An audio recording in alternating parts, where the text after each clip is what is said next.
On Thursday night, Alabama executioners killed Kenneth Eugene Smith using nitrogen gas. This was the first time this method was used to carry out the death penalty in America. Smith argued that killing himself with nitrogen would violate the Eighth Amendment's bar against cruel and unusual punishment, but the Supreme Court denied a stay of execution by a 63 vote.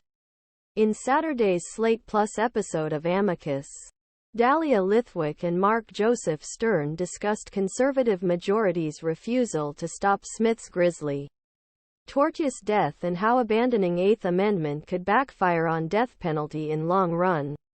Dahlia Lithwick We need to talk about unspeakable.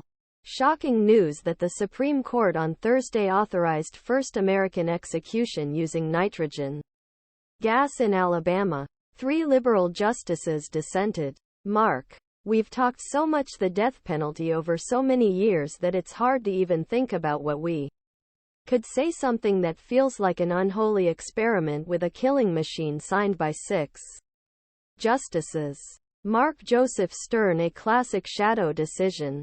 As usual, without any opinion or justification. Because how can they justify this?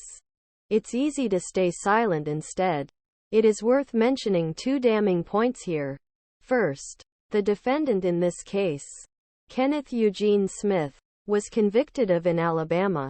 However, the jury rejected the death penalty and voted 111 to spare his life. The judge later overruled the jury's near-unanimous verdict and instead sentenced him to death. This practice of judicial override, which rejects the verdict given by a jury of the defendant's peers, is now banned in every state. From Slate: A concerned federal judge is confident that Alabama will conduct an experimental execution. Second, Alabama tried and failed to execute him in 2022.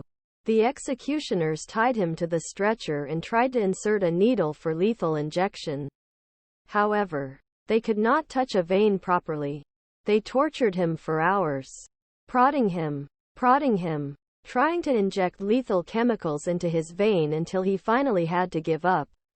Then, instead of simply sending him behind bars, Alabama's Attorney General decided to use him as a guinea pig for a new execution method: nitrogen gas.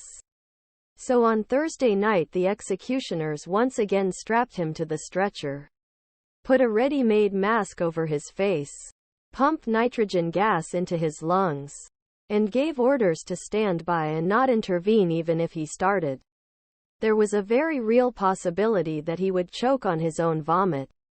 Alabama claimed it would be a painless execution.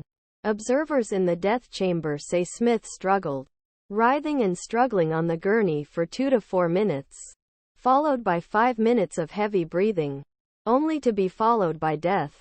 This shows that he was tortured until he, and this was entirely foreseeable, and it was made possible by the Supreme Court's 63 vote that allowed this moral abomination to happen.